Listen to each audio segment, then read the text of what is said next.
know me, my name is Juan Morales. I am the Senior Staff Field Application Engineer for SmartHQ Pro here at GE Appliances. And we're in our beautiful studio today where we have a couple laundry products. We have the washing machine, and behind me is a dryer.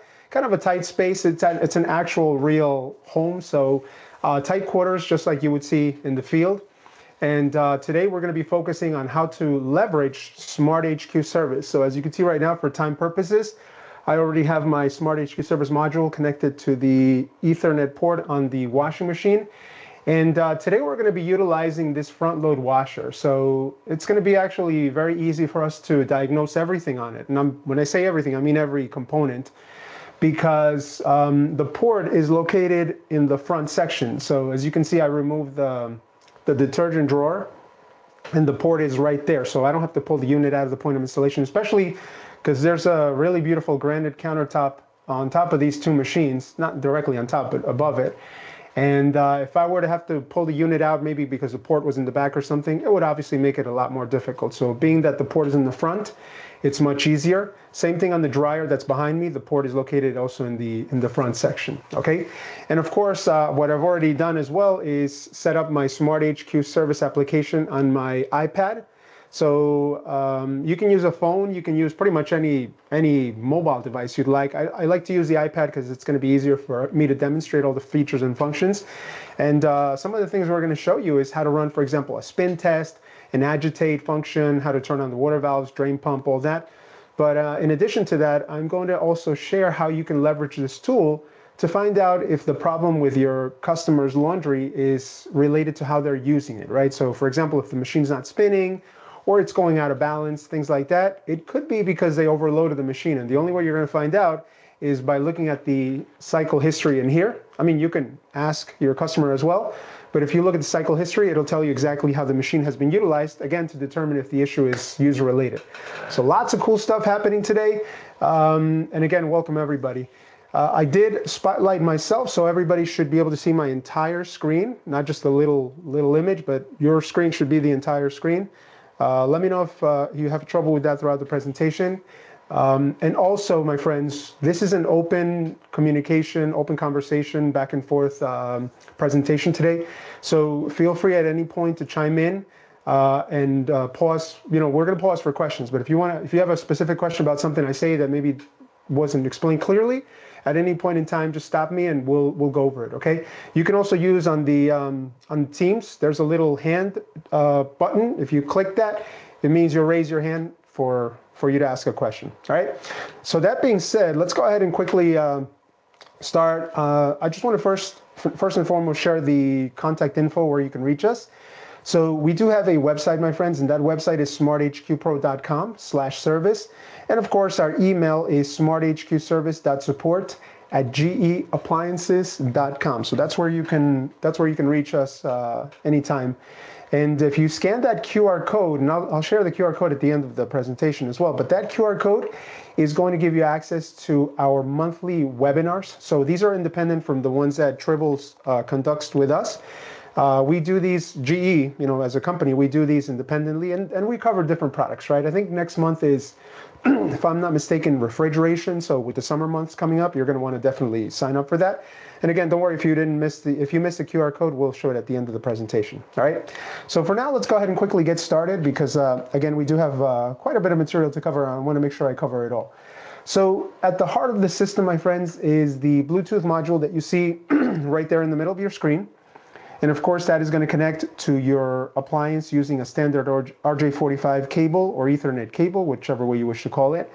As I mentioned to you before, in this case, it's connected in the front part of the washer. And once you do that, you will be able to communicate with the washing machine and ask, you know, or rather test any component that you like. So in this case, the little cartoon technician is checking, for example, the drain pump or whatever circulation, but any component, right? You can actually toggle it on and off to verify that it is functioning. And we'll give a full demo on that in a minute. But in addition to real-time diagnostics, right? So component activation plus also fault codes and any kind of diagnostics that may be within the machine. In addition to that, you're also going to be able to pull cloud-based service documentation. So this will give you access to things like schematic diagrams, the service manual, right? The mini manual. So you know that mini manual that sometimes you look for it and it's gone because maybe the installation crew threw it away, or the previous technicians that was there before you, they just got rid of it because, or they took it with them. So now all of this information is going to be available at your fingertips in digital form, and it is crystal clear. I'm going to show you that in a minute when we actually pull up the app. The other thing is the dashboard screen, right? So once you connect, the most critical part of this app is really going to be the diagnostic section right here that you see kind of zoomed in. So here's where you can see alerts, fault codes, diagnostic features, which is going to allow you again to test individual components. But a very important feature here is the firmware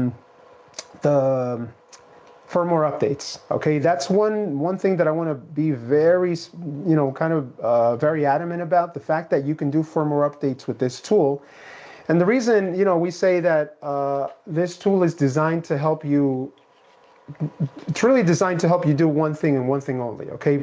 There's a lot of features and bells and whistles and a lot of cool things on it, but we designed this tool to help you do one thing, and that is to help you run more service calls. At the end of the day, the time you're going to save using this this diagnostic platform will save you, will open up capacity for you to be able to run more service calls.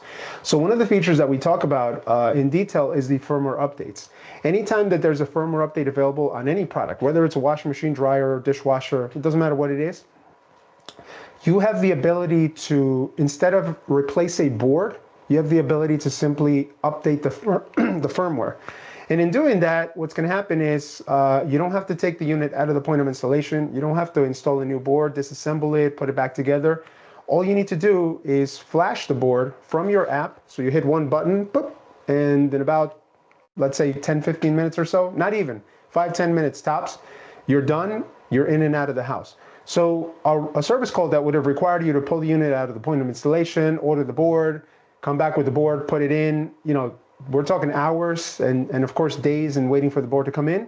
You were able to service that appliance in one quick, 20, 30 minute in and out, right? I'm saying 20, 30 minutes because you have to speak with your customer, maybe sign the bill or whatever it is, explain some features, whatever it is that you need to do. But in short, you're able to run that service call, get a first time complete. And again, you don't have to go back. So that second service visit, you could spend it somewhere else making more money, all right? So that's, we're gonna talk about the firmware updates as well and how to perform them. And of course, if you look at the screen right now, we're showing some of the fault codes that we give as an example. So when we actually open up SmartHQ service and diagnose the product, again, whether it's a washer, dryer, fridge, anything, you're gonna be able to see when the fault code occurred, what the fault code is, and a brief description of what to do about it, right? Now, additionally, my friends, you will also be able to see things like training bulletins, right? And I'm going to go over this training bulletin a little bit later on, but it's actually a pretty interesting one that talks about, the particular issues that you might be having with a board that has, a burnt component on it. What's causing that component to burn out, right? It's not the board, because if you replace the board and something else is causing it to burn out, you're gonna fry the board again. So we wanna make sure that you have full understanding, and that's why we share this information with you. What else we have over here, my friends? So that being said, let's go ahead and, before we get into our first topic, which is cycle history, let me go ahead and share my screen over here. So a little bit of movie magic. And what you should be seeing right now is everything that I'm seeing on my iPad over here. You should be seeing on this side of your screen, all right? So as we could see right now, the washer that we're connected to is a GFW550. We have a serial number, so all the information is right there for you. You don't have to hunt or kind of like, take a picture of the serial number on the unit. Everything shows up for you right then and there. You can verify your warranty ticket, all that stuff. This unit is 3 years old, 3 years and 56 days. And I can see here that we have 7 fault codes, okay, 7 fault codes. It doesn't have any alerts, so it seems that this product has been utilized correctly. And unfortunately, I don't see a firmware update available. But let's go over the diagnostic section real quick and look at the fault codes first. So to do that, we're going to go ahead and press faults. And when you press that, you get this kind of disclaimer that you have to accept, saying that you're a technician that knows what they're doing. So what we see here is we have 7 fault codes, okay? But you notice that they are all gray, so they are inactive. This means that these fault codes occurred some time ago, whether it's a week, a month, a year, and I just haven't cleared them. But they're not a problem anymore because they are inactive. If you ever see an active code means it's something that's actually a problem right now, like an open sensor, a component that's not functioning, the unit can't drain, can't fill, things like that. Then you will be able to click on it and it'll give you a description of what to do about it. And also, if you look at, I'm just going to click one of the fault codes, the one at the top, F39, okay? You can see that this fault code happened 393 days ago, so well over a year, on cycle number 793. So it's no longer a problem, right? It's long gone, there's no issue whatsoever, and you don't have to worry about that. Let's see inverter fault, the one that says F48. If I click on that, this one happened again 385 days ago, but as you can see, it gives you a little bit of a description what to do about it, including some voltage checks, right? And of course, to do your voltage checks, you're going to need information regarding the schematic, where to put your multimeter leads on the board to measure that voltage, and that information is available to you right here on the app. So all in all, my friends, this is much like when the mechanic goes to, or when you go to the dealer to have your vehicle serviced, and the vehicle technician, mechanic comes out with their computer, they plug it into your vehicle and it gives them the codes. Very similar to that, but of course we can do a lot more, as you'll see in a second here. Let me go ahead and take a look at the chat over here, because I think I saw 2 messages come in. Step out. All right, so somebody needs to step out. Yeah, okay, so basically it's just the webinar is going to be recorded for your viewing convenience later on, okay? All right, my friends, so that's how you would get the fault codes. And the other thing I want to talk about in the diagnostics section over here that we're looking at is the alerts, okay? Now, right now, if I click on alerts, because there was no indicator that there's an alert, no alerts are found. But let me tell you how powerful these alerts can be. In the case of washing machines, because that's what we're talking about today, if the unit, for example, has been, let's say, taking a really long time to finish the load, right? So your customer might be saying, hey, this washer says 55 minutes on the display, but in reality, it's taking well over an hour and a half, maybe 2 hours to finish the load, and obviously that's a problem, right? Well, the alert function will tell you things like, for example, if the customer is using the quick wash cycle, and the quick wash cycle only. And that happens, right? Especially, customers that aren't really used to the different cycles. They don't understand what it means from a normal to whites to heavy, bulky or heavy items, or even towels. And they'll put in a King Comforter and select the quick cycle. Of course, the machine is going to go out of balance. So this alert will give you sort of a heads up before you even touch the machine, telling you, Mr. or Mrs. Technician, this customer is only using the quick spin or the quick wash. So it's possible that they might have some complaints about poor washability, poor washing performance, or clothes coming out wet, or even the unit going out of balance, right? So it gives you a heads up before you even do anything, which is pretty nice. I'll give you another example. In the case of refrigerators, if a customer is leaving the door open for a long period of time, it'll give you that as an alert. Also, if they shut off the ice maker function, inadvertently, right, as they're cleaning the display or something, and they turn off the ice maker function, on a refrigerator, the alert will tell you, hey, buddy, before you change the ice maker or the main board or anything like that, check to make sure that the ice maker function has been turned on, because it could be that that's the only problem with the unit. And believe me, as a service technician, I've gone on service calls where, I'm checking for voltage resistance, changing boards, and all it was the customer had shut off the ice maker. And when we're in the rush of the day, like we're trying to get through our service calls quickly, we can sometimes forget those little things. So those little details, this pretty much tells you. So it's kind of like having a little good guy on your shoulder here, watching out for you at all times, okay? All right, and then of course the other thing that I want to talk about, the firmware updates. Right now there's no firmware update available for this machine, but if there was, you'd see a little red triangle next to the icon. So if we click on it, it clearly says no firmware update is required. Now, if you want to run an update, all you have to do is hit the apply button. And this is kind of like a little demo mode that they put here. But essentially, you would hold down the start key for 3 seconds. So after you hit apply with the updates, you don't just, it's not just going to do the update automatically. It's going to prompt you to hold down the start key because it wants to make sure that you're ready to do the update. In other words, your iPad or your tablet or your phone is full, charged. You don't want the phone to die in the middle of the update. You want to make sure you're going to be present while the update is happening. You don't have to disconnect anything. So that's why it asks you to hold down for 3 seconds just to make sure that you're ready to do the update. And as far as the updates go, my friends, a lot of people ask me this. Can an update, if it, for example, stops in the middle of the process, will it damage the board or the machine? The answer is no. And the reason I say that is because I've conducted hundreds of these updates, both at customers' houses when we do the field runs and the field testings like that, and of course in a controlled environment at our labs in Louisville, Kentucky at the headquarters.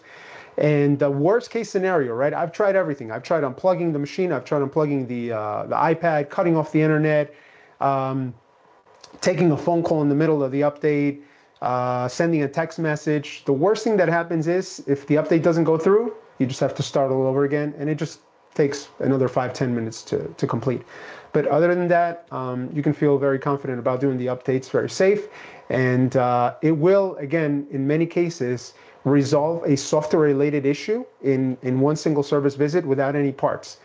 Now, that's incredibly efficient because, again, if you can run a service call in one visit without even disassembling the unit, and then you have all that extra time in your hands, you can go ahead and run that extra service call that you had to postpone, or that, maybe you can call a customer and say, hey, Mr. Smith, Mrs. Smith, I have a couple hours now. Do you have time? I can go check out your refrigerator, washer, whatever it is, right?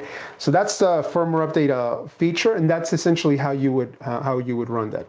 Now, my friends, before I move on, I just want to pause real quick here. I'm going to check the chat box, see if there's any questions on the line for anything that we've talked about.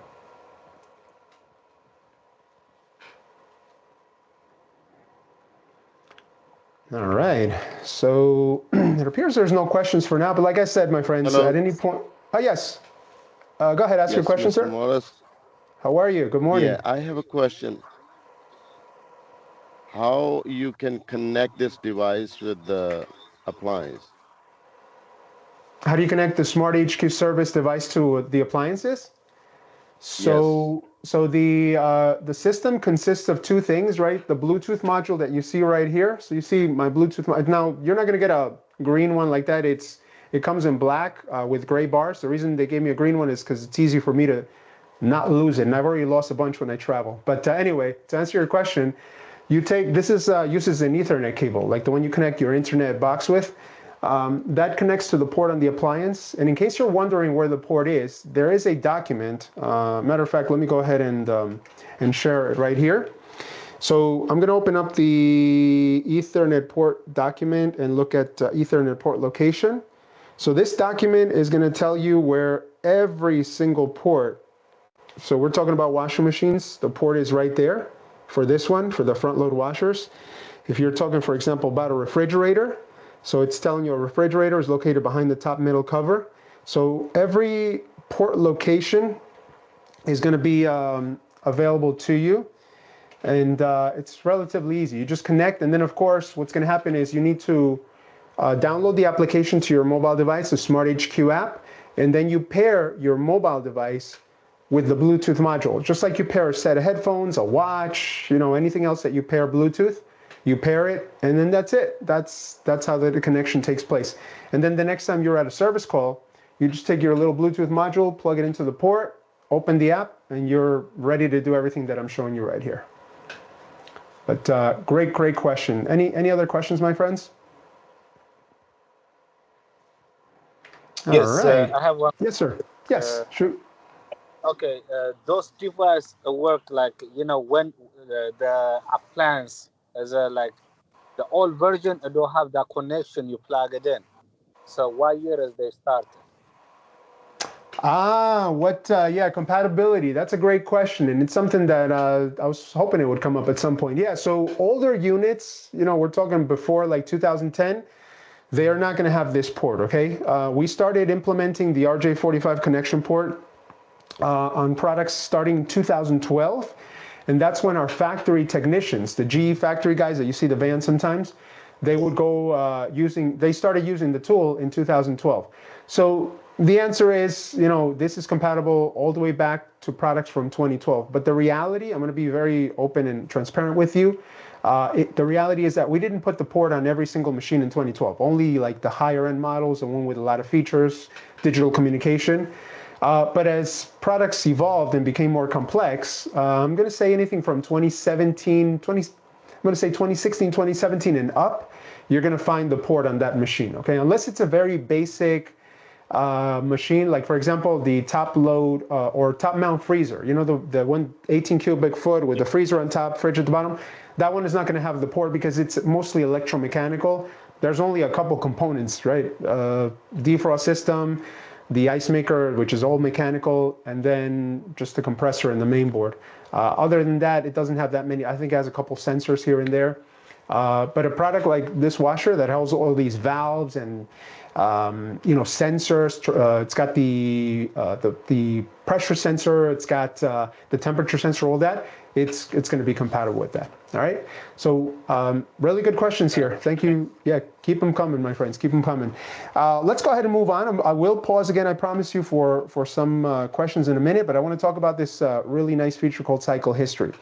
And cycle history, my friends, is going to allow you to essentially find out how the customer has been utilizing their product to determine if if they're the ones causing the issue. So for example, right there, you see in the picture, a customer is waiting more than 2 hours for the clothes to finish. The bottom picture shows the customer having to wring out the clothes because they're coming out wet. And on the left, we show something different, a fridge, right? The customer saying, why is the fridge too warm? So if you look over here, we put this graph for you here. With SmartHQ service, you can see many different things, right? You can see, for example, the cycle duration time. You can see how long it took, which cycle they selected. You can see, for example, the spin speed, and of course you could see the out of balance retries. But this is something we've kind of pre-recorded here, or I took a snapshot of a different unit. Let's go to the one. Let's go right now live, right? I'm going to show you. Right now we're plugged into this machine. I'm going to show you how this specific washing machine that you see right here, how it has been utilized in the past, 10 cycles, right? Because I want to see if my customer is using, different cycle selections, right? Not just a quick wash or the normal or the bedding or something. And I also want to see how long on average each cycle is taking. So to do that, let me go ahead and again share the screen over here. And we're actually going to take off myself just so that we can see the whole screen. All right, so let's flip the screen over here. Everybody can see it more clearly. We're going to go to a section called Diagnostic Features. And you can see at the top it says Cycle History. So we're going to click on that. And now you can see the last 10 cycles there. Cycle 1097 all the way to cycle 1106. Take a look at the cycle selection right there. All right, so I'm kind of highlighting it there, the cycle selection. And you can see that the customer has selected normal, whites, bulky bedding, normal. So they've actually switched it up a little bit. I don't see any towel settings here, so my assumption is that they haven't washed any towels, but they definitely washed some bedding. And when you select whites, it's typically undergarments, socks, underwear, things like that. So let's also take a look at the cycle duration time at the top. And you can clearly see here that on average, every cycle has been about 65, 64 minutes. But take a look at cycle number 1098, all the way to the right, upper right-hand side, 81 minutes, okay? Now, 81 minutes is quite a bit. And we can actually graph this data too. So let's graph it, press graph. And you can see the cycle all the way to the right, it took 81 minutes to finish. So let me find out why the others took on average, 65, 67 minutes, but this one took 81. If we scroll further down here, you can see every cycle completed, which is good. You can see that there was no faults on any cycles, so that's good. And every cycle completed successfully. But take a look at the out of balance retries here. Look at the one that has a number 6. So out of balance retries means that the machine tried to rebalance itself 6 times, and because of that, it extended the cycle time all the way to 81 minutes. In addition to that, look at this parameter down here, suds lock abatements. You can see here that cycle number 1098 had 3 suds lock abatements, which means this customer probably put a little bit too much detergent here, and there was some suds issues going on there. The machine detected it, so it probably had to rinse do a couple more rinses just to make sure that all the water came out. All the suds came out. And then if we go down here further, let's see the tub gallons. So max water level reading. Yep, that's inches. Look at that. Look at every max water level reading. It is less than 5, and cycle number 1098 is close to 6. So this one used a lot more water, or at least at some point it used a lot more water. Doesn't really show the gallons, but at some point there was a maximum water level reading of 5.91 inches, and that's inches. Okay, I'm going to show you how this is all displayed.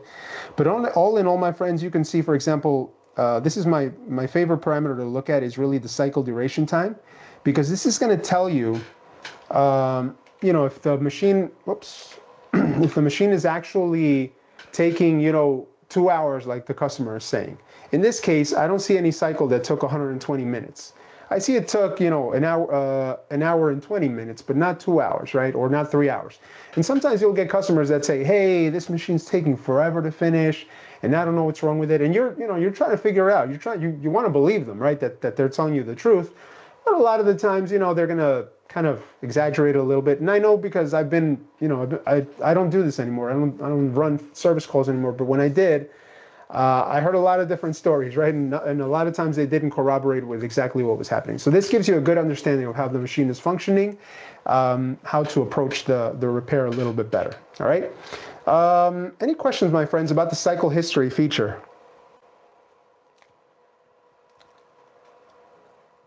Questions, my friends?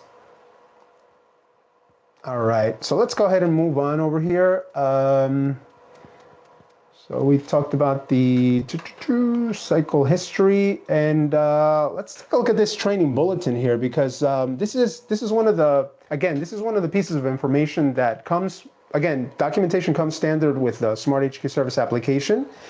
So this one is from November 2023, essentially telling you that if it's not draining, right, this particular washing machine, it could be because transistor, that's the letter for a transistor is Q, right? So that's why they say Q553. Transistor 553 is burnt out on the board. Now, this is actually pretty important that you understand these training bulletins, right?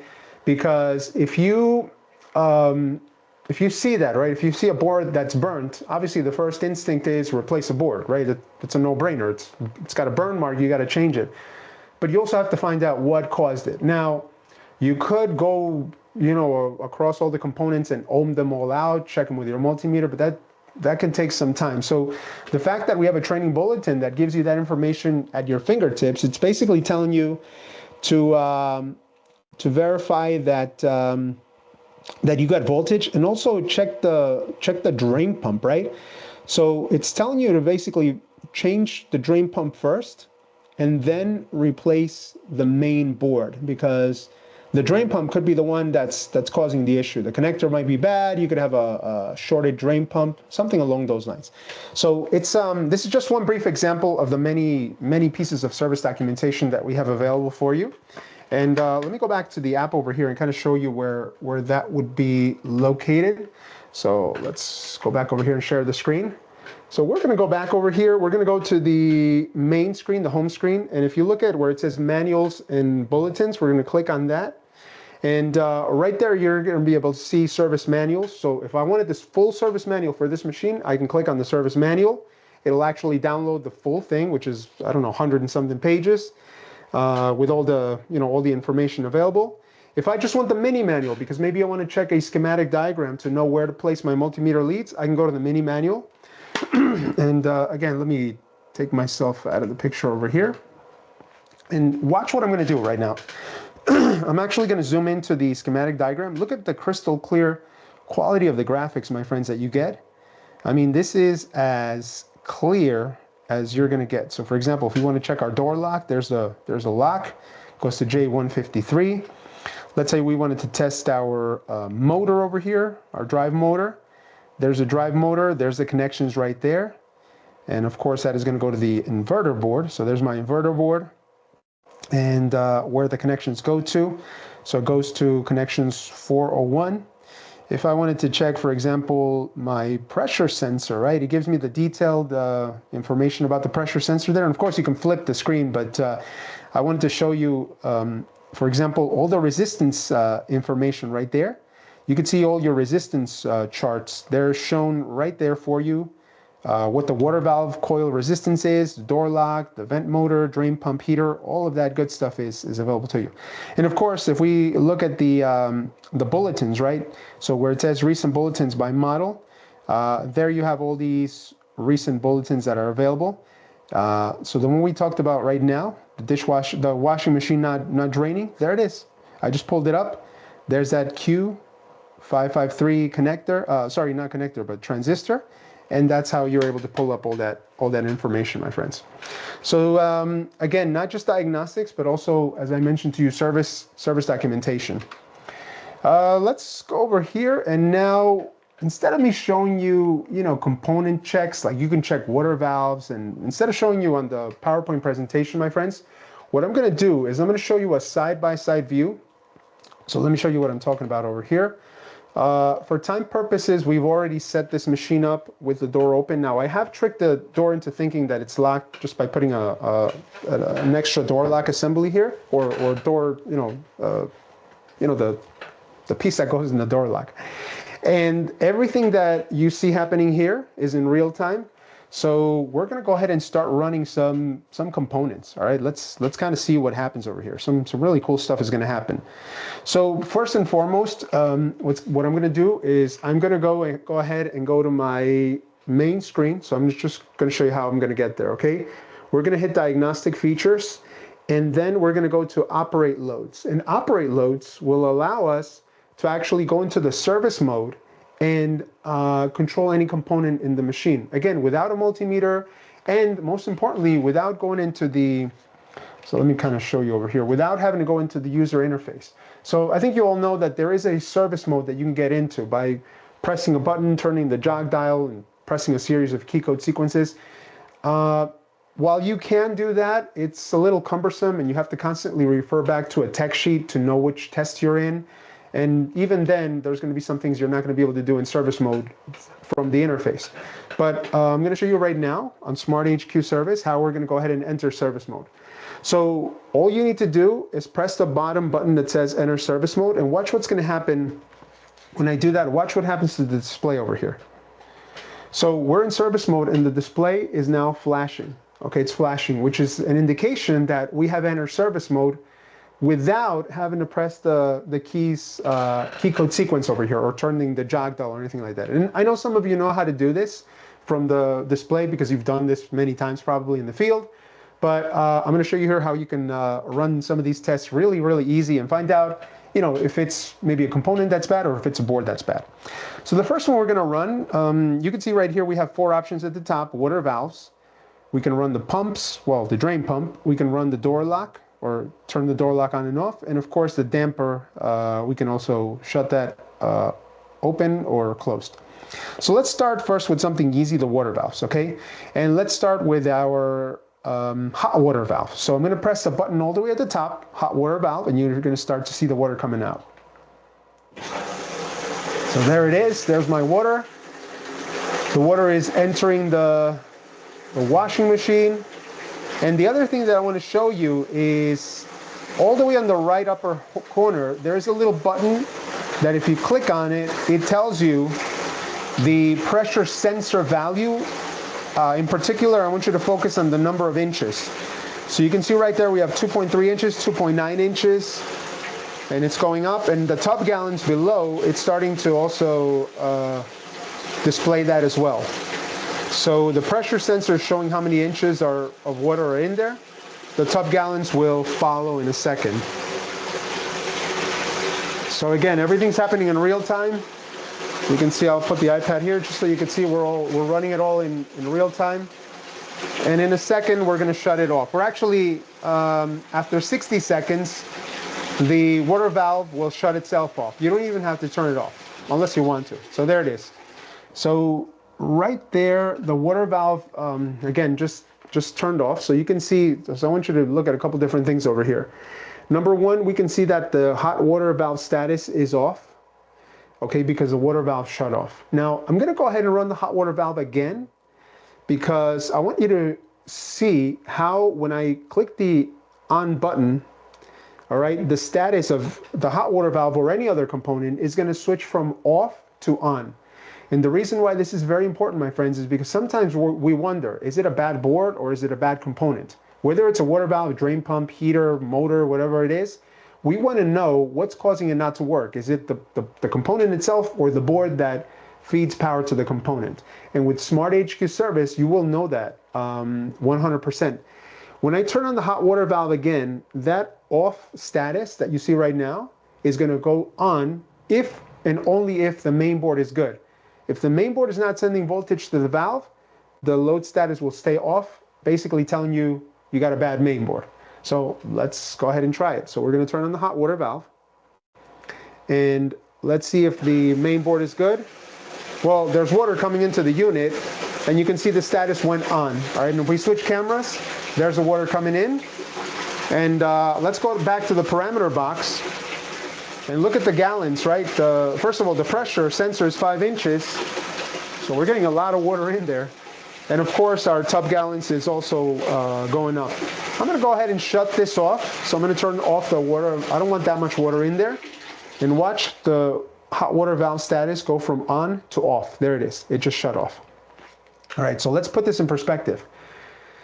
You're checking a water valve or a no fill situation, right? Customer saying, hey, the unit's not filling with water, whatever, right? Or maybe you're testing a, I don't know, you're testing a defrost heating element on a refrigerator, right? And you want to find out if it's the element or if it's the board.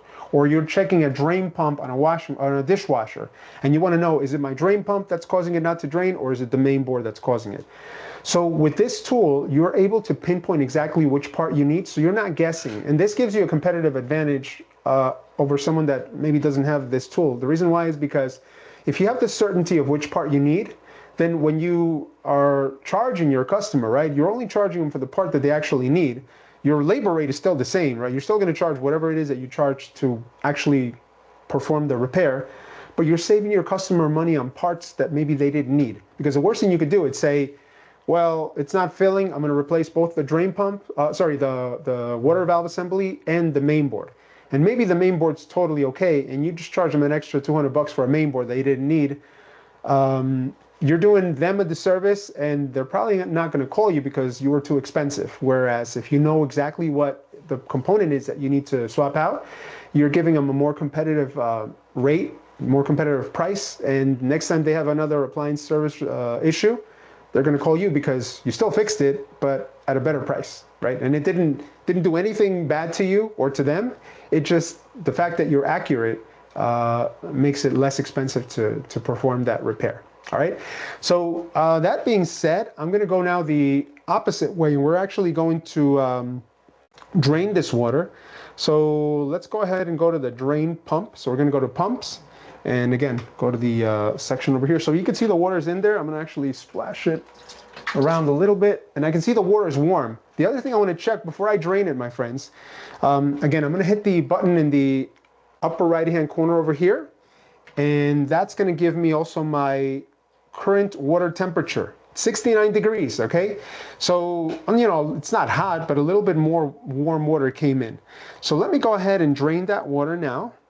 And when I turn on the drain pump, again, the status of the drain pump was going to go from off to on. So there it is. So there's the drain pump. And now we're going to start to see the water exit the machine. So the water's, you know, definitely draining. And let's look at our parameter box. So we're going to go back to the upper right-hand corner. Look at your pressure sensor in inches. It's actually going down. So it's 5.1 inches, but it's going to go down in a little bit. There's a typically about a 10-20 second delay. There it is, 4.5 inches. And look at your current water temperature in Fahrenheit. So as the sensor, right, is sensing that hot water kind of go through it, it's definitely detecting that there's the water is warm. And of course, when we put some cold water in there, you're going to notice the water temperature is going to drop. It's going to go down when we put the cold water. So you see the inches. In terms of value, the pressure sensor is going down and the water is going, gone. That's it. Our water is pretty much out of there. So you can see there's no water. Now I can see the drain pump kind of gurgling because there's nothing else to expel. And again, the machine will automatically shut off after about a minute, but we can also just manually turn it off. Okay, so there's my drain pump. All right, so that's how we would run that that particular test. And let me just make sure I didn't miss anything here in the in our PowerPoint over here. So we kind of show you the different components. Okay, so I want to talk a little bit about the pressure inches over here in the voltage pressure chart. But before I do that, any questions on the line, my friends? Anybody have any questions? Let me check the chat box, see if there's any questions here. So nothing yet. So hopefully everything's pretty clear. Excuse me. Yes. I have a question, but it's not necessarily specific to what you're talking about now. Okay, go ahead. When I plug in my my module, it wants to update when there are no updates left to update, and then I can never actually, not never, every now and again I can actually get it to run the cycle, but it doesn't always connect. It'll just say it needs to update.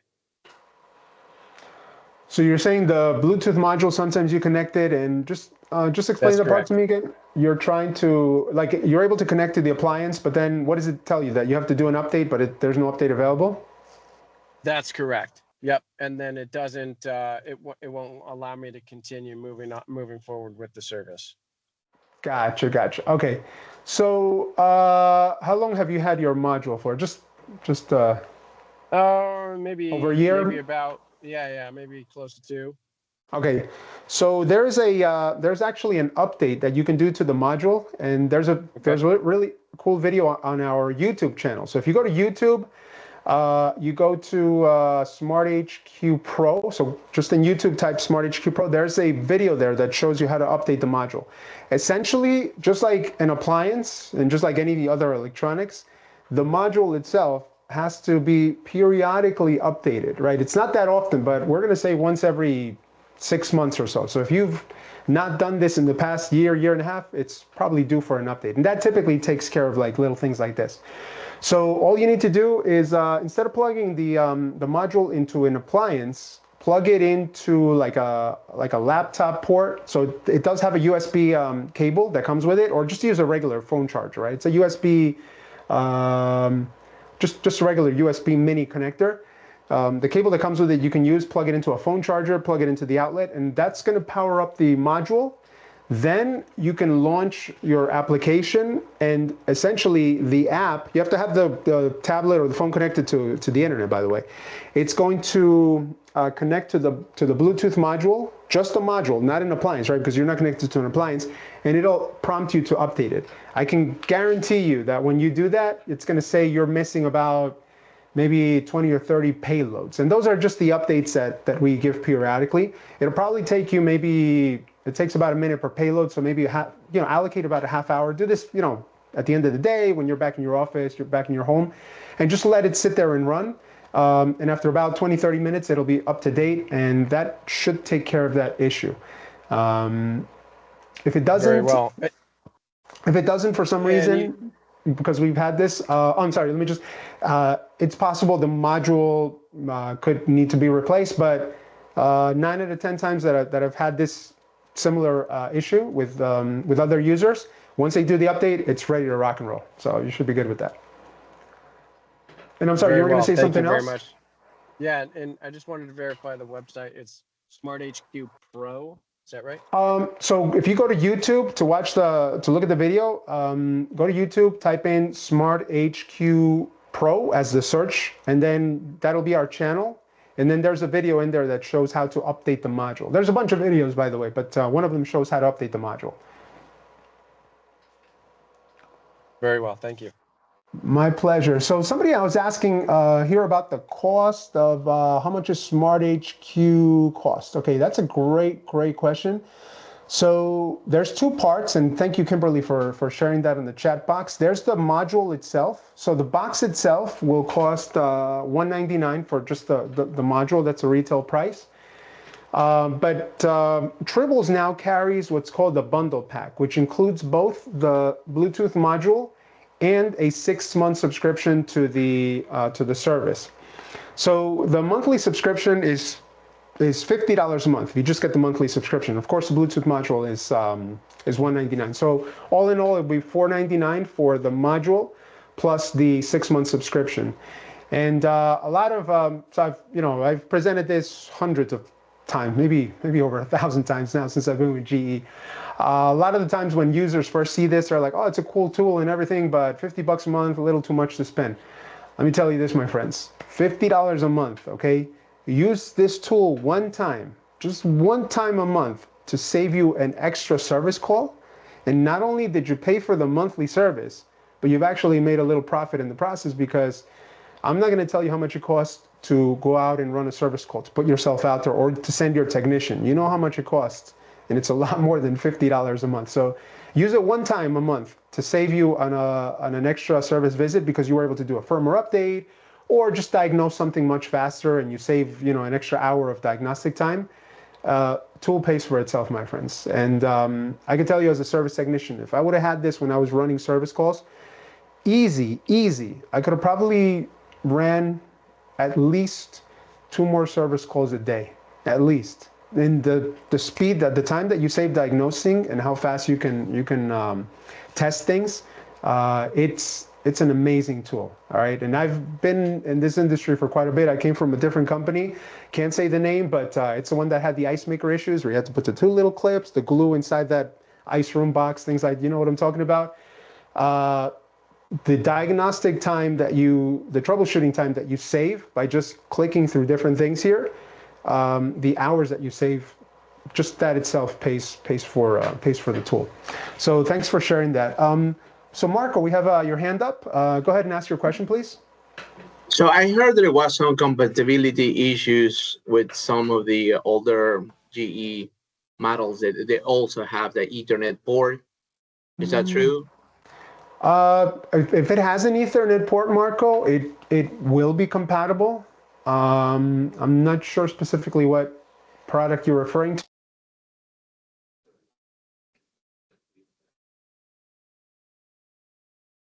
We lost your audio. Yep. Oh, sorry about that. I don't know what I pressed. I pressed something. I must have. So let me repeat what I said. If the appliance has an Ethernet port, then it's compatible, right? You can connect to it. So as I mentioned before, appliances going all the way back to 2012, we start putting in the port. If it doesn't have a port, it means that it is not compatible. And of course, you're not going to be able to plug into it. No, that makes sense. That makes sense. Yeah. But I was referring to some that they have the port, they were not compatible. So that is interesting. Yeah. I personally have. I mean, I would need specific examples. Do we get complaints sometimes? Hey, I'm trying to plug into this unit and it's not connecting. We get, just like anything else, right? We get them periodically. But specifically to anything, no. Like I can't think of a product that I know for a fact, oh yeah, that model has a port and it doesn't connect. I have not seen any specific models like that. If there is a model like that, we would typically put out a bulletin. So my answer is, if it has a port, it should connect. Should work. Okay. Yep. And then I have a question for Tribbles as well. So I have the module, I have the cable, I do not have an account. It is impossible, at least to me, to try to get somebody from GE. I've been trying for the past year because I have the device, but it's impossible to get an answer from GE about getting an account. So the question is, I have that equipment, I have the cable and everything. Can Tribbles help me out with my existing equipment module to get me an account? I can help you out right now, Marco, and everybody else that's on this line. Okay, so I apologize that you have not been able to use it, but essentially you do need to create an account on an online portal. It's very simple. I'm going to show you a quick video how to do that. And then after you do that, you're supposed to get a confirmation from GE. Yeah. Never. I did that 3 times. Same thing. Never get a response from GE. Okay, do me a favor, Marco. Share if you want to share your contact info on the chat, or if you want to just share it with Tribbles, and they'll share it with me if you feel more comfortable that way. I will have our team contact you directly to see what's going on. But it should be very straightforward. I do get that you're not getting the verification email. Sometimes it goes to spam and things like that. Trust me, I know that. I checked it. But I'm sure you checked it. Yeah, I'm sure you checked all that. So we'll get you taken care of. I just need your direct contact info so I can communicate with you directly. Yeah. And I'll get the team, since you're on this call, I'll get our team on this and we'll get you set up, okay? Very good. Thank you.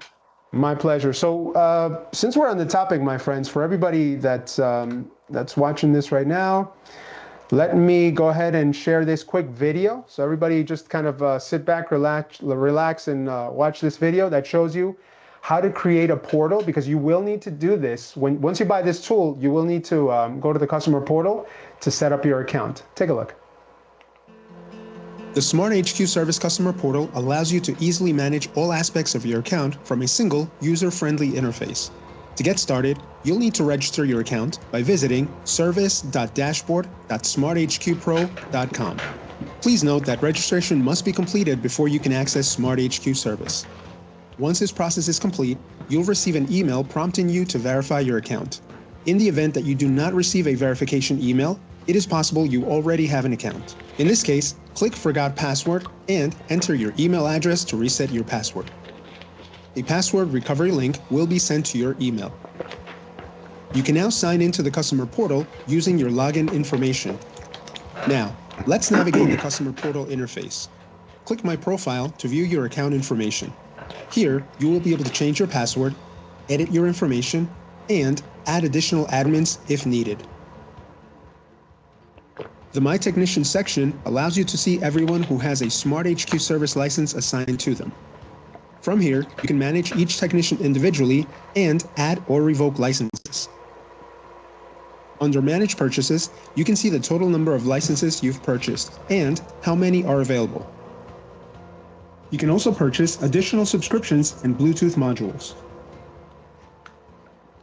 For additional support, click the Help button located at the top of the page. Here, you will find additional content to help you manage your account. You can also click the Contact Us button to report an issue, provide general feedback, or cancel a subscription. If you have any questions, please email smarthqservice.support@geappliances.com.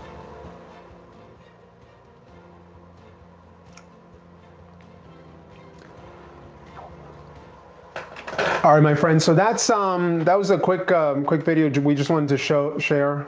This video is also available on our YouTube channel, by the way. So again, if you just go to YouTube and type in SmartHQ Pro in the search bar, you'll see our channel with a whole plethora of different videos. So Marco, I have your email. So we're going to be contacting you directly, okay, to try to help you out with that. And again, sorry about not being able to communicate with anybody, but you're here, and we're gonna get you taken care of. Let me go back over here to the screen the screen that I was showing you here. So let's talk a little bit about pressure values, right? So remember, we saw in the app itself, we saw the inches reading. You could do this also directly from the board itself. So this course is for everybody, right? Whether you have this tool or not. And this is kind of pretty cool information. In the event that you have a problem like the machine's not filling, not draining, it's giving you some kind of suds error, it could be that little pressure sensor that's on the main control board is getting incorrect readings.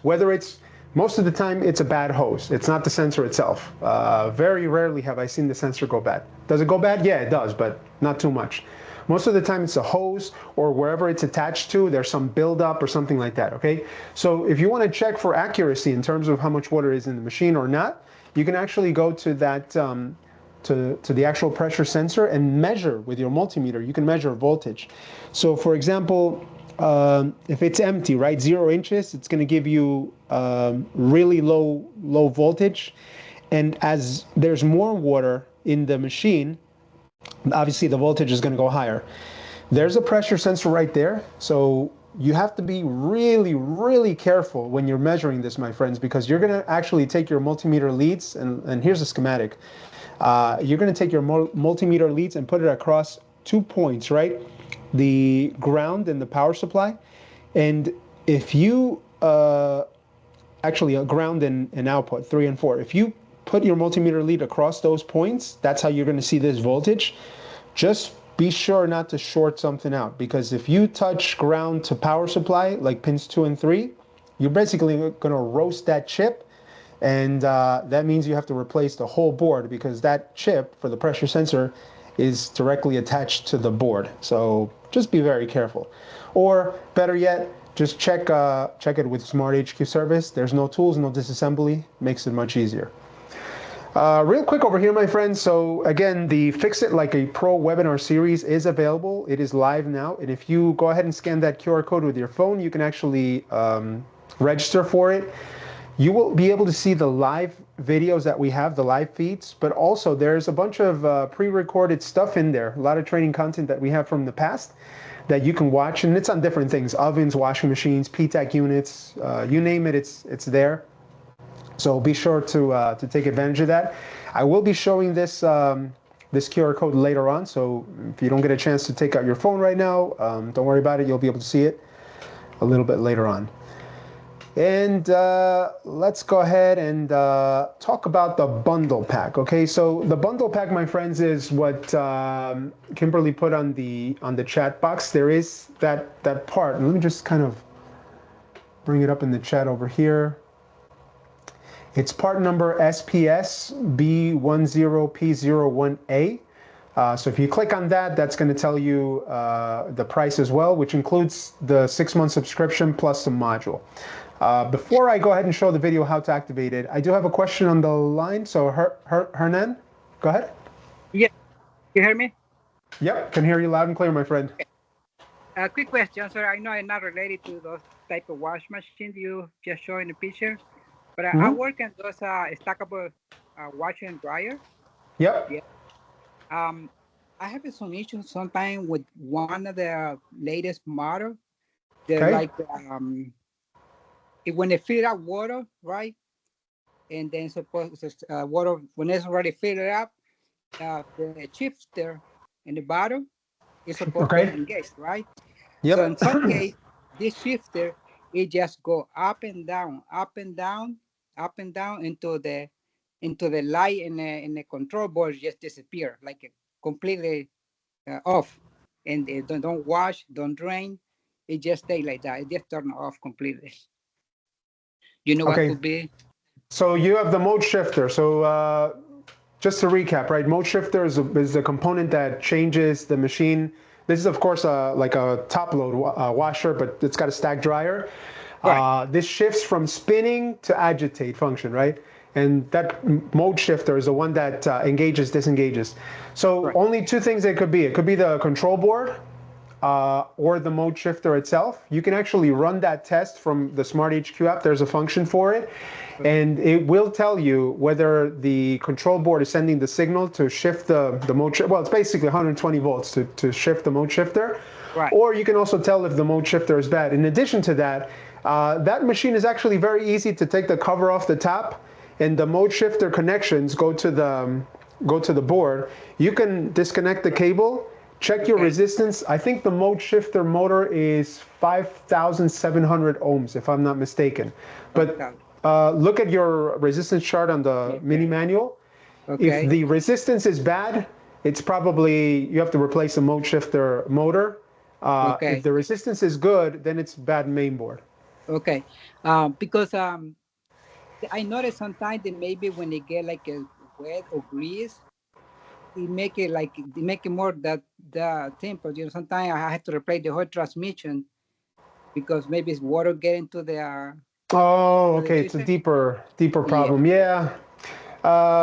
Again, there's so many different things, right? With those machines, sometimes when the customer overloads it with a lot of clothes, the clothes when it's spinning, the clothes come out, and then they fall. They get trapped on the bottom. You have to check physically if something got ripped, a cable or something. I've seen so many times when the clothes come out, they go to the bottom. They get, when the machine's spinning, a cable gets ripped out. Even the speed sensor sometimes comes right off, and then you could try to splice it or something, but that's the best way I can show you. So actually, that's a really good, thank you for your question. That's a really good transition into what we're going to do next. I'm actually going to show you a spin test over here. So let me go ahead and get out of this service mode and kind of show everybody how we're going to get back into here. And I'll actually share the video about the bundle pack in a second, but we're going to get out of service mode. So if you notice, because I'm out of service mode, my lights are not flashing anymore. So let's go back into service mode. We're going to go to diagnostic tests. We're going to enter service mode. And when I enter service mode, you're going to notice the lights on the display begin to flash again. So you see that flashing because the machine is in service mode. Now, you notice that I got into diagnostic tests instead of operate loads. In diagnostic tests, you're going to see a really cool test right now. This is going to allow me to check my motor, but also graph the data. So here's what's going to happen. I'm actually going to spin the motor using the application. Okay, we're going to run the spin action, and it's going to be very easy. We just have to press the button that says spin action right there. And what's going to happen when I press it, the motor will begin to turn. But you're also going to notice the graph at the bottom is going to show the speed of the target speed, which is in blue, and then my actual basket speed is going to show up in red. What I want to see happen, okay, as the speed goes up, I want to see that red graph follow the blue graph. And if it can get up to the top speed, it means the motor is working good. You can also run this test, by the way, Hernan, in the stack washer or any top load washer, and activate the mode shifter to go from agitate to spin. But in this case, we're just going to run a spin cycle. All right. So let's go ahead and hit spin action and watch what's going to happen here. First, the door is going to lock. So you're going to hear the door lock sort of engage.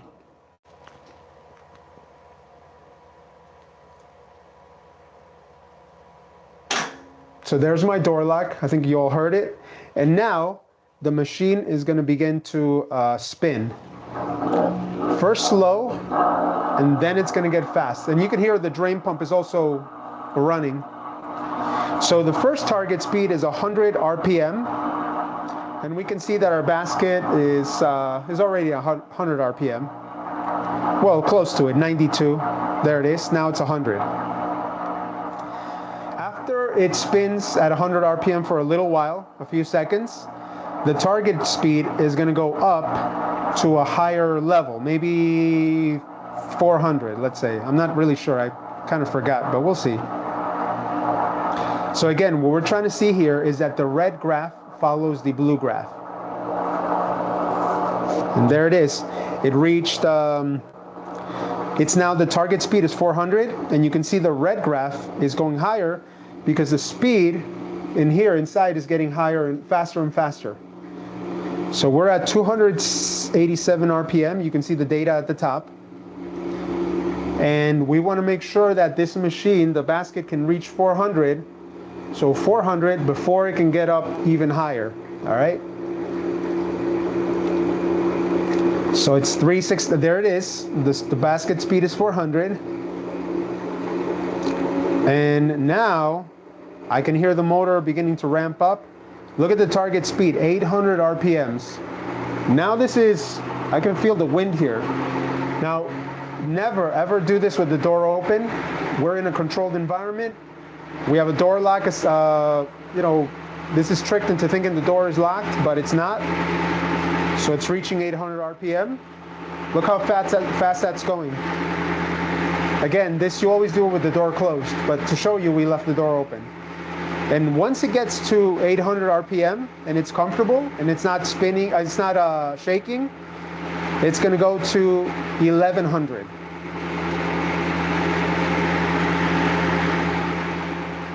So this is an excellent test to check your motor once you've replaced, the motor or the belt or something. There it is, 1100. And now it's really cooking. It's really getting up there. In fact, I'm starting to get a little freaked out, so we're going to shut it off. All right, I'm going to hit stop spin. So we stopped it. And you can see right now the blue is going to drop because we killed it completely. The RPM's target is 0. But as the basket begins to slow, wind down, you see that red graph is going down, down, down. All right, it's 700 RPM, 573, and it's going to continue to go down as we slow down the speed of that basket. And that, my friends, is a pretty cool test, because not only is it showing me that that my main board is, well, in this case, the inverter board is the one that's driving the motor, right? It's trying to get up to the highest speed, which I believe it was 1100 here in this test.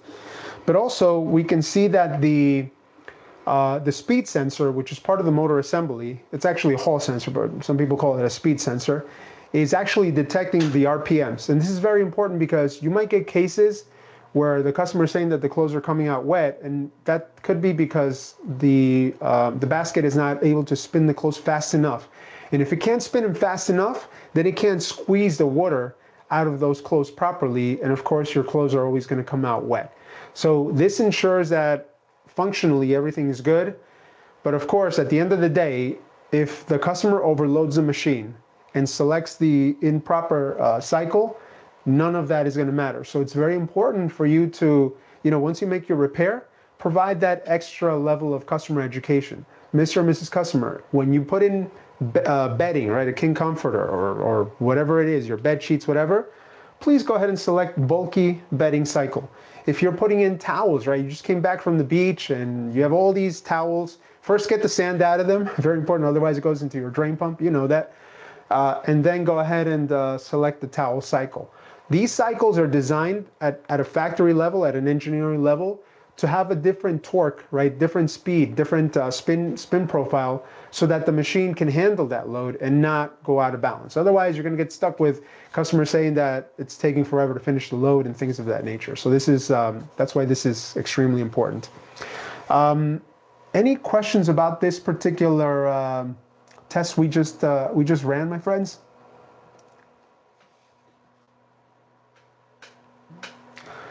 All right, so let me talk a little bit about, let me speak to firmware updates, okay? So there are some firmware updates out there, and this one specifically, so Hernan, you asked a question about the stacked washer or dryer, right? I think it's like a GUD 27 or GUD 24, depending on the model, but it's basically the top load washer with a stacked dryer on the top. So whether it's that machine, so that one, right? Whether it's that machine or the GTWs, just the standard top load washer, not the dryer on top. As a factory, right, GE Appliances, we know that customers are not always going to load their machines properly. They're going to overload them. They're going to want to wash them as quickly as possible, so they're going to select the quick wash cycle. And of course, that's going to create issues in terms of vibration, noise, out of balance, things like that. So in order to improve that, what we've done as a factory is we've actually put a firmware update out there that allows the machine, if it detects an out of balance condition like that, what it's going to do, it's going to slow down the RPMs a little bit, and it's still going to run the machine, the top load washer, it's still going to spin it, not as fast as it would to squeeze all the water out, but enough to get the clothes as dry as possible, as spun dry as possible, while still completing the cycle. And this prevents you from getting a callback, because once you do the update, even if you do the update, your customer's still going to have the bad behavior of overloading. Hopefully not, right? Hopefully if you explain it thoroughly, but they're probably still going to overload it periodically. So this update will allow the machine to run and finish the cycle, and the customer is not going to call you back. That's kind of the advantage. So that's why these updates are so critical, my friends. And when we do, next time we'll do maybe dishwasher or refrigerator, there's all these different updates that can help the machine work better and prevent callbacks. I see there's a my pleasure. There's a question in the chat over here. where can we get this video to watch? So, so Tribbles is recording this, and I believe it'll be available on their channel. So this video will be available, I believe, to be viewed later on. Yes, again, it will be. It will be on our YouTube channel. Excellent. Thank you so much. All right, my friends, speaking of videos, for those of you that are interested in getting the bundle pack, I believe Tribbles has it available in stock. Once you get the bundle pack, okay, which comes again with the Bluetooth module that you see right there on your screen, and of course the 6-month subscription, here is a procedure. Again, this video is on our YouTube channel, but here's a procedure on how you can actually activate it. So take a look. Congratulations on purchasing your new SmartHQ Service Bundle Pack. Follow these simple steps to register your account. Inside the box, you'll find this insert. Scan the QR code to navigate directly to our online quick start guide.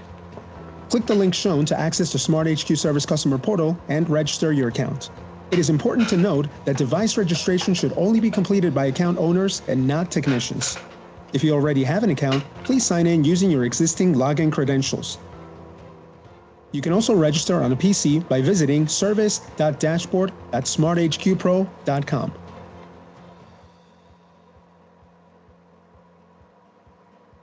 Once this process is complete, you'll receive an email prompting you to verify your account.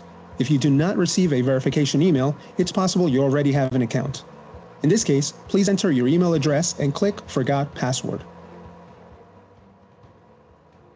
Now, log into your customer portal and navigate to the section labeled Your Purchases. Select Bundle Pack and enter the MAC ID found on the Bluetooth module. Be sure to use capital letters as this field is case sensitive. Your subscription is now activated and you can begin assigning technicians. Click Allocate Licenses and enter the technician's information, including the mobile device type that will be utilized. Technicians will receive a verification email with detailed instructions on how to set up the SmartHQ Service app on their mobile device. If you have any questions about this process, please email smarthqservice.support@geappliances.com.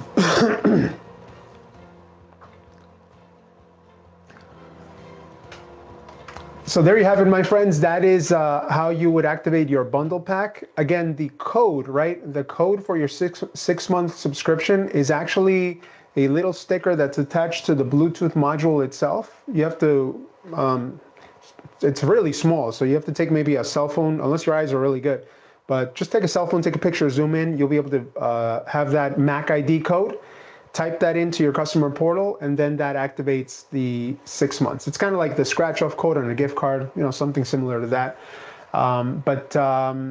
You know, don't peel any stickers off of the box, because that's, if you lose that, there goes your 6 months. It's hard for us to track which unit was purchased.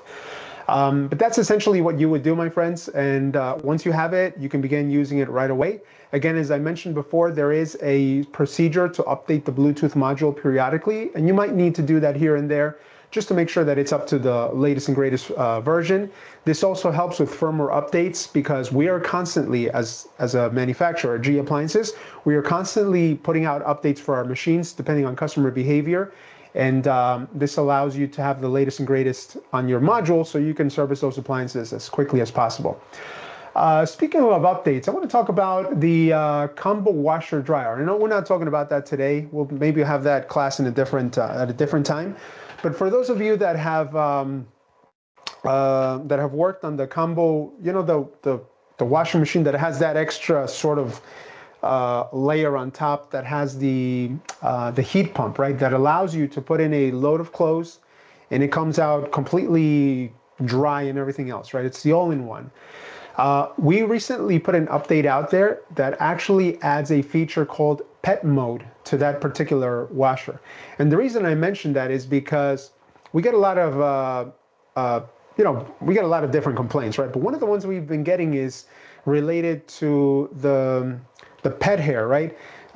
Getting stuck with, like, to the clothes, even after you do your wash, or as a technician, you probably, if you go service a house that has a lot of pets, or maybe golden retriever or something that shed a lot, you find all of that pet hair in the drain pump. When you take out the drain pump, it's all stuck in there and it's not allowing the unit to drain. Well, what this pet mode does for that combo all-in-one washer dryer is it first runs the fan at a very high speed for about 15-20 minutes, I think maybe a little longer than that. But anyway, what it does is it extracts, by running the fan and tumbling the clothes, it extracts all the pet hair while the clothes are still dry. It extracts it and puts it in the filter so that when it goes into the wash portion of the cycle, you're washing a virtually pet hair free load of clothes. You could do that with your regular front load washers, okay? The way I do it, and again, I have pets, so I know that problem all too well. I'll take, my dog owns this house. She sleeps in the, you know, on top of our comforter and sheds all her hair there. So when I wash the comforter, first I put it in the dryer, all right? So first you're gonna put it in the dryer, put it in time dry, turn off the heat, leave it like that for maybe about, I'm gonna say 15-20 minutes, all right? Just run it, and when you take out that filter, it's gonna be full of all the hair that was in that comforter or your clothes or whatever. Now you transfer the clothes to the washer, you're washing a, again, virtually pet hair free comforter or load of laundry. And it's not gonna go in your drain pump, it's not gonna go, you know, down the drain, it's gonna go in the garbage where it belongs. All right, so just a little trick that I wanted to share with you, a little tip that somebody shared with me as well, and it's worked wonders for this particular setup that I have over here. All right, my friends, any questions on the chat about anything we've talked about so far?